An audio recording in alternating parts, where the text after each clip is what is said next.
Good morning बच्चों। कक्षा 9वीं विज्ञान और प्रौद्योगिकी विज्ञान भाग 2 का पाठ क्रमांक 8 उपयुक्त और उपद्रवी सूक्ष्मजीव। इस पाठ के अंतर्गत पिछले कक्षा में हमने लैक्टोबैसिलाई और राइजोबियम इन दो सूक्ष्म जीवों के बारे में जानकारी प्राप्त कर ली थी। आज हम यानी कि ईस्ट इस सूक्ष्म जीव के बारे में जानकारी प्राप्त करने वाले हैं। ईस्ट यानी कि किण्व के बारे में आप ऑलरेडी जानते हो। हमारे रोज़मर्रा की ज़िंदगी में ईस्ट इस शब्द का हमने बहुत बार नाम सुना है।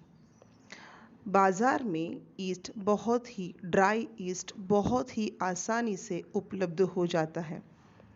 ईस्ट का उपयोग डबल रोटी बनाने के लिए या पिज़्ज़ा और बर्गर के ब्रेड बनाने के लिए, बेस बनाने के लिए किया जाता है। एक छोटी सी एक्टिविटी हम करते हैं। आप घर में ही ईस्ट के माध्यम से प्रयोग कर सकते हो। ये ड्राई ईस्ट मैंने आपको बताया कि बाज़ार में बहुत आसानी से मिल जाता है। ये ड्राई ईस्ट जो होता है ये एक सूक्ष्मजीव होता है जिसे हमें एक्टिवेट करना होता है। जब वो पैकेट में आपके पास आता है तो वो इनएक्टिव होता है, यानी कि अकार्यक्षम होता है, और आपको उसे एक्टिव करना होता है, यानी कि उसमें कार्यक्षमता लानी होती है। तो कार्यक्षमता लाने के लिए हम क्या कर सकते हैं? बाज़ार से लाए हुए 1 चम्मच ईस्ट में हम 2 चम्मच चीनी और थोड़ा सा गुनगुना पानी मिलाएंगे।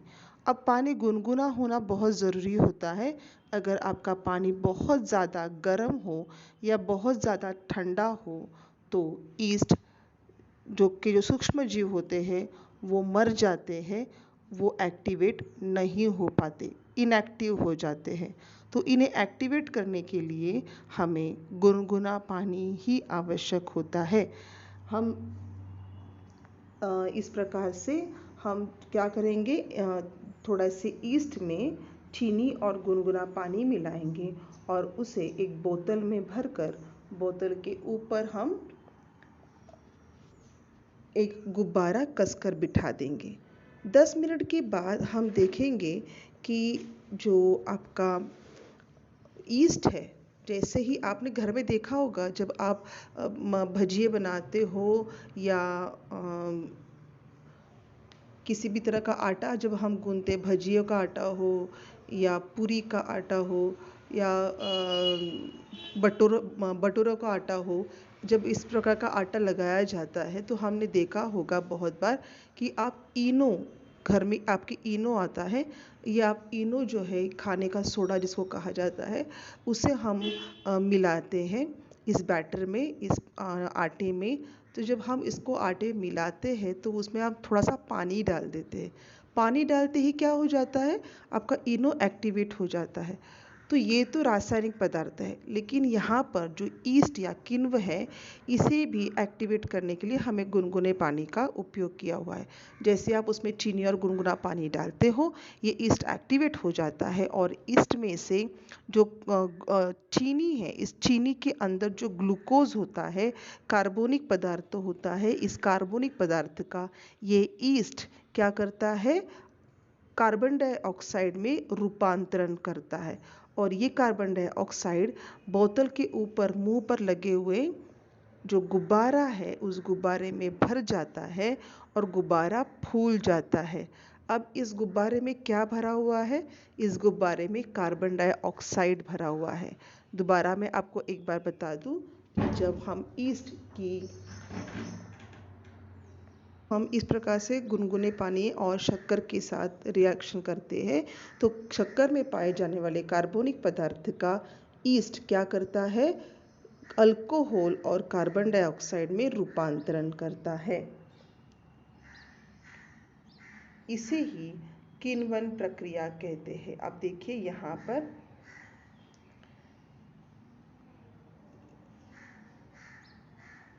पर आप देखेंगे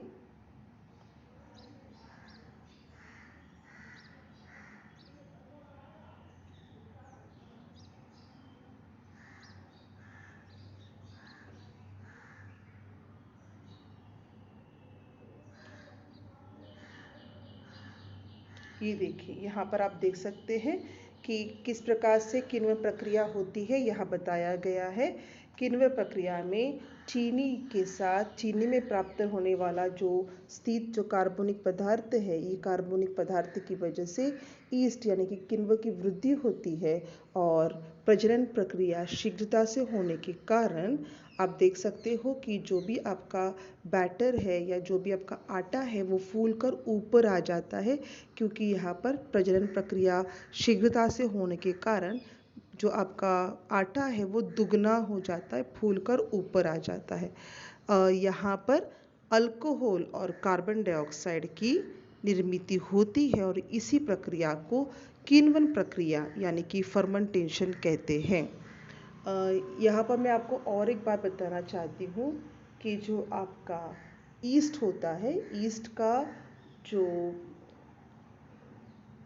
प्रजनन है, ईस्ट का प्रजनन मुकुलन पद्धति से होता है और ईस्ट एक परपोषी है जो कि कार्बनिक पदार्थ पर वृद्धि करने वाला एक कवक वर्गीय सूक्ष्म जीव है। ईस्ट एक कवक वर्गीय सूक्ष्म जीव है और इसकी जो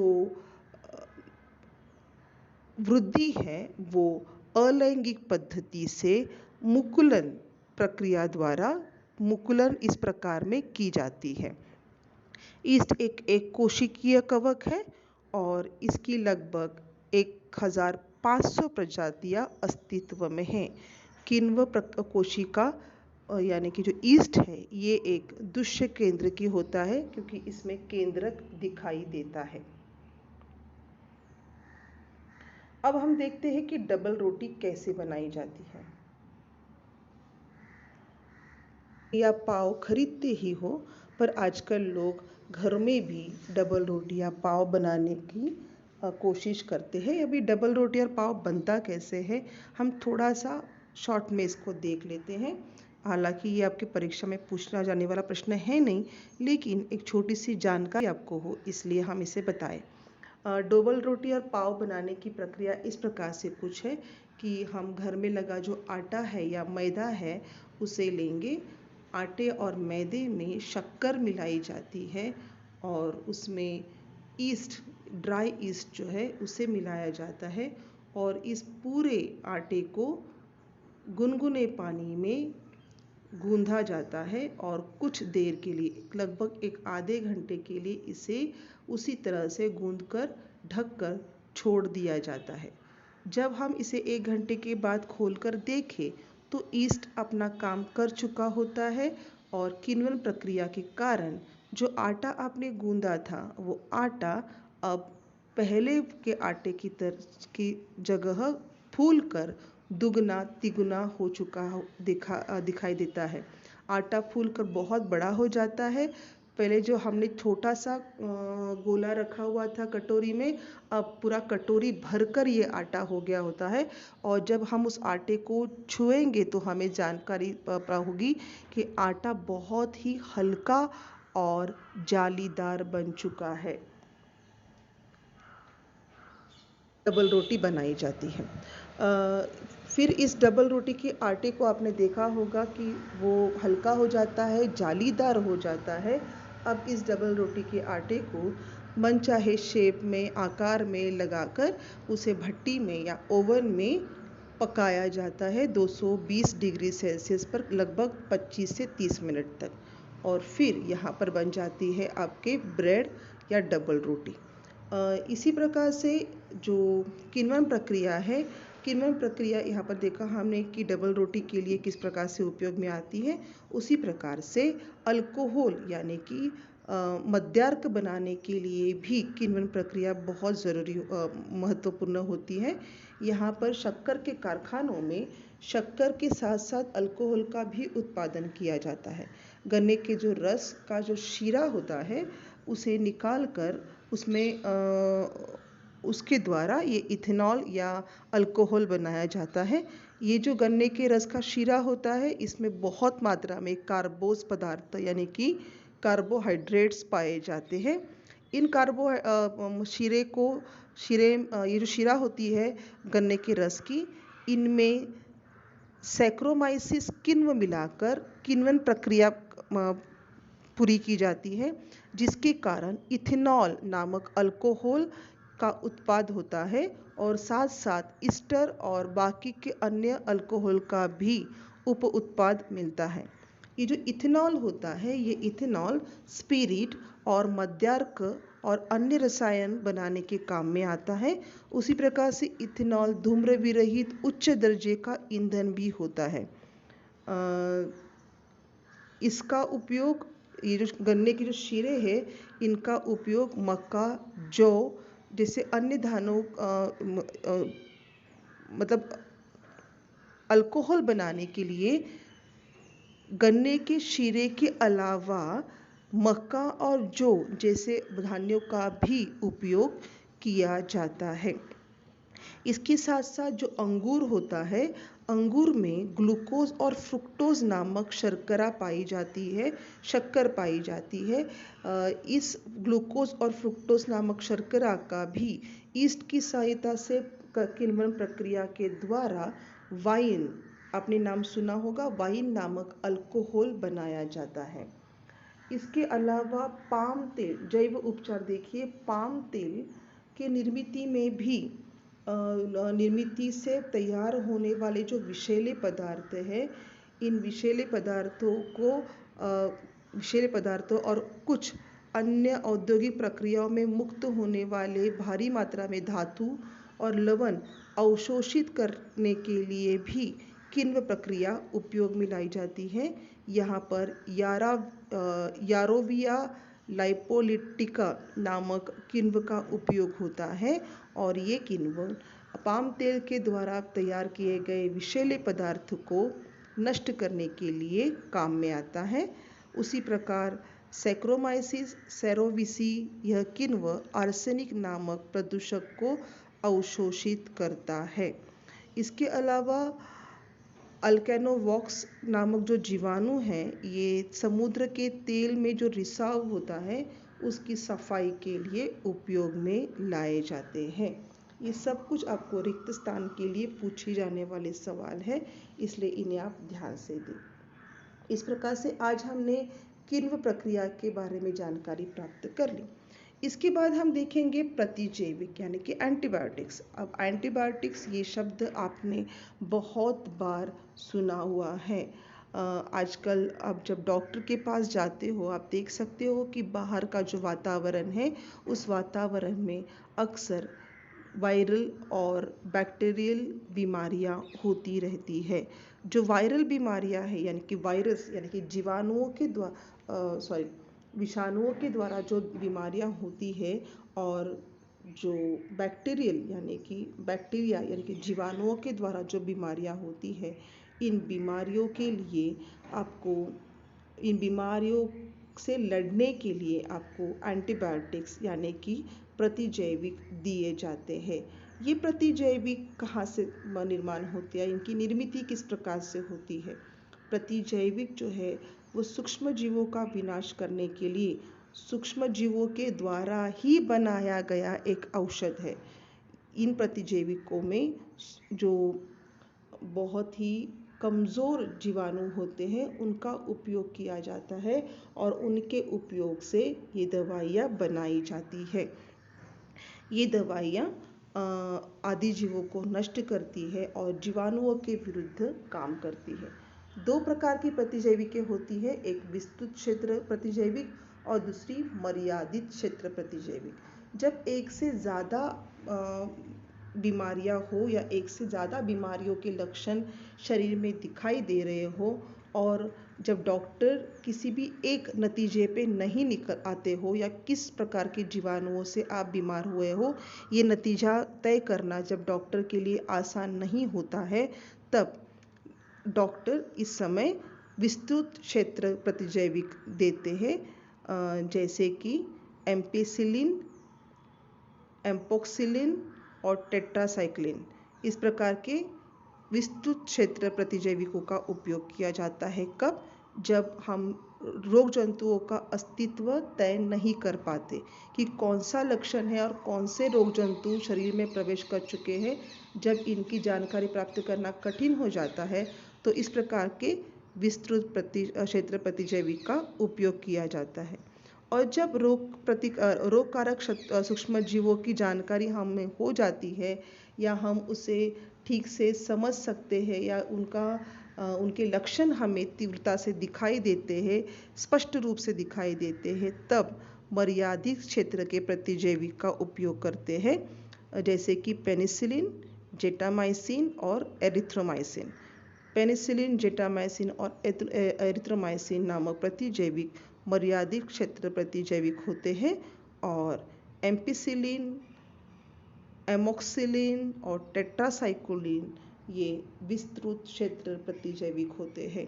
और एक बात हम ध्यान में रखें कि जो ये प्रतिजैविक यानी कि एंटीबायोटिक्स होते हैं, इन्हें कोई भी अपने मन से बिना डॉक्टर के प्रिस्क्रिप्शन के या बिना डॉक्टर की सलाह के ना लें, क्योंकि ये बहुत ही ज़्यादा हाई डोज के होते हैं, बहुत कॉन्सेंट्रेट होते हैं।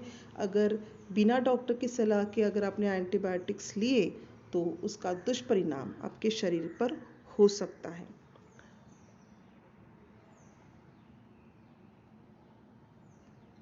वो एंटीबायोटिक है, ये पेनिसिलिन नामक एंटीबायोटिक नाक, कान, गला, त्वचा में जो जीवाणुओं द्वारा संसर्ग होता है तथा निमोनिया और स्कॉटलैंड ज्वर के उपचार में पेनिसिलिन नामक प्रतिजैविक उपयोग में लाया जाता है।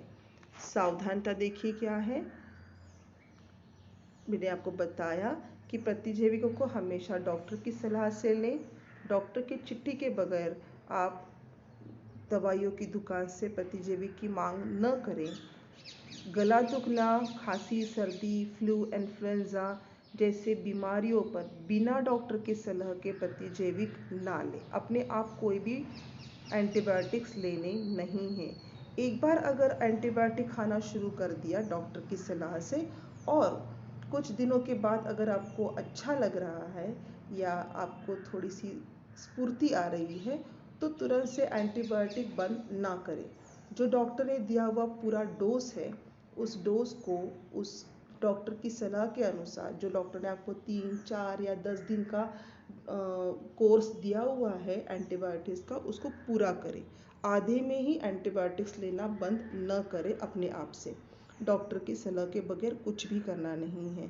और आपको दिया हुआ एंटीबायोटिक का डोज बिना डॉक्टर की सलाह के किसी और को देना खतरनाक हो सकता है। तो ये बहुत ही ज़रूरी बातें हैं। पेनिसिलिन नामक एंटीबायोटिक मैंने बताया आपको, जो निमोनिया और स्कॉटलैंड जैसे बीमारियों के लिए उपयोग में आता है। इसके अलावा ने वाले हैं उपद्रवी सूक्ष्मजीव।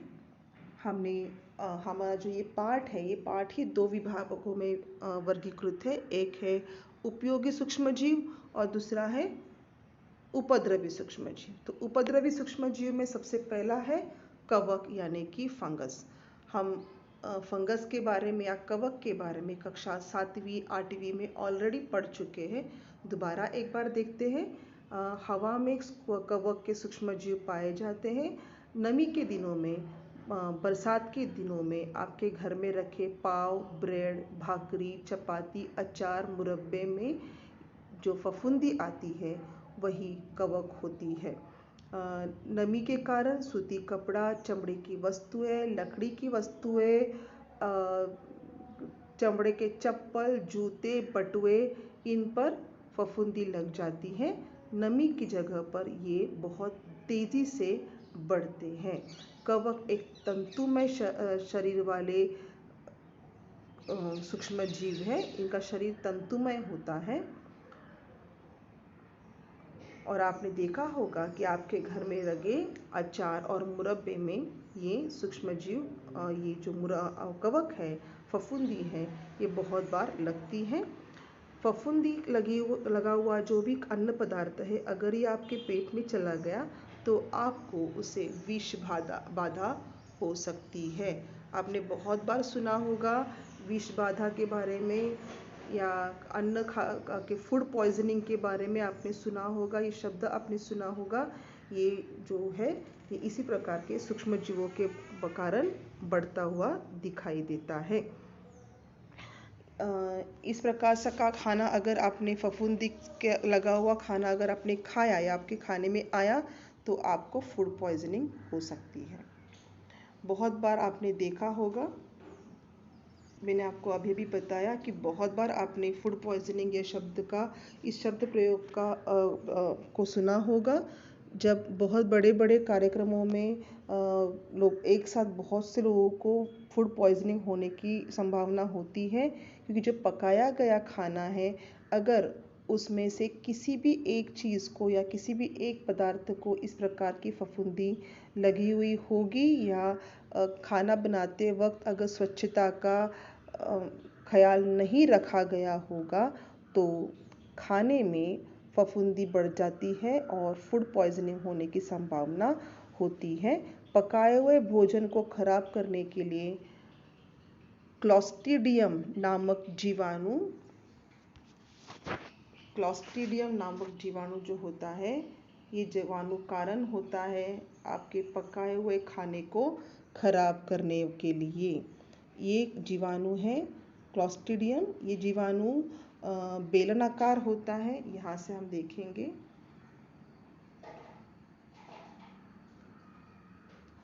ये देखिए, ये जीवाणु बेलनाकार होता है और प्रतिकूल परिस्थिति में ये जीवाणु बोतल के आकार के बीजाणुओं की निर्मित करता है।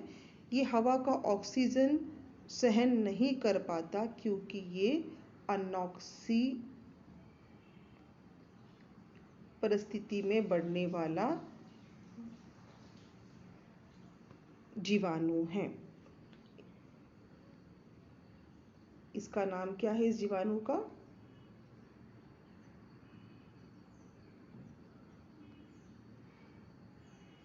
क्लॉस्ट्रीडियम। इसके अलावा और बहुत सारे रोग कारक सूक्ष्म जीव होते हैं। परीक्षा में हमें इन सूक्ष्म जीवों के बारे में जानकारी नहीं लेनी है। ये पोर्शन हमारे इस बार के एक परीक्षा में नहीं है, लेकिन फिर भी हम एक बार उसकी जानकारी लेते हैं। होते हैं, देखिए एड्स नामक जो रोग है, ये रोग विषाणुओं के द्वारा फैलता है, वायरल रोग है ये। पीलिया, ये भी वायरस से फैलने वाला यानी कि विषाणुओं से फैलने वाला रोग है। इन्फ्लुएंजा, ये भी विषाणुओं से फैलने वाला रोग है। खसरा, चेचक, विषाणुओं से फैलने वाला रोग है। ब्लड फ्लू, स्वाइन फ्लू, ये भी विषाणुओं से फैलने वाला रोग है। डेंगू, विषाणुओं से फैलने वाला रोग है। निमोनिया, कुष्ठ रोग, हैजा, ये जीवाणुओं से फैलने वाले रोग हैं। मलेरिया आदि जीवों से फैलता है। और दाद यानी कि त्वचा पर आपको पता होगा लाल रंग के चट्टे आ जाते हैं जिस पर खुजली होती है। ये जो दाद है ये त्वचा के रोग की बीमारी है, कवक से फैलती है। मैंने कहा जैसे आपको कि ये जो पोर्शन है ये आपको परीक्षा में नहीं है, लेकिन बस जानकारी के लिए मैं आपको ये बात बता रही हूँ। तो इस प्रकार से हमने आज किण्व नामक उपयोगी सूक्ष्म जीव के बारे में जानकारी प्राप्त कर ली। उसके बाद सूक्ष्म जीवों के विनाश के लिए सूक्ष्म जीवों से ही बनने वाले दवाई के बारे में यानी कि प्रतिजैविक के बारे में हमने जानकारी प्राप्त की। इसके अलावा हमने उपद्रवी सूक्ष्म जीव जैसे कि कवक और क्लॉस्ट्रीडियम के बारे में भी जानकारी प्राप्त की है। तो इस तरह से यह पाठ यहाँ पर ख़त्म होता है। इसके प्रश्नों के उत्तर आप अपने आप लिखने की कोशिश करेंगे और होमवर्क आप पूरा करेंगे। धन्यवाद।